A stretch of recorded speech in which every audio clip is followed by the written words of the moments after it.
பொறுப்புகளை நிறைவேற்றின ஒரு குடும்பம்.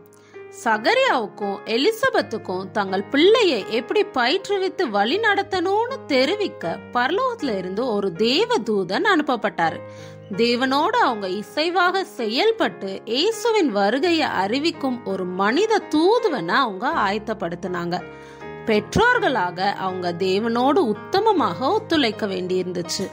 தேவன் யோவானுக்கு கொடுத்திருந்த வேலையை செய்ய அவரது குணத்தை உருவாக்குவதே அவங்களோட ஒத்துழைப்பா இருந்துச்சு. யோவான் சகரியாவுக்கும் எலிசபெத்துக்கும் வயதான காலத்துல பிறந்த மகன். அவர் ஒரு அற்புத குழந்தை.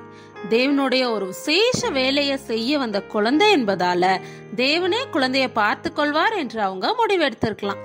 ஆனா அவங்க அப்படி ஒரு முடிவுக்கு வரல. அமைதியான ஒரு கிராமப்புறத்துக்கு இடம்பெயர்ந்தாங்க. அங்கதான் தங்களுடைய மகன் நகரங்களில் சந்திக்கப்படும் சோதனையில இருந்து காக்கப்படுவான்.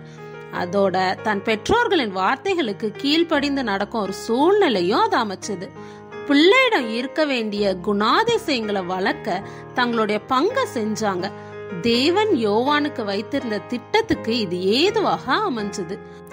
பயபக்தியோட தங்கள் பொறுப்பை நிறைவேற்றினாங்க.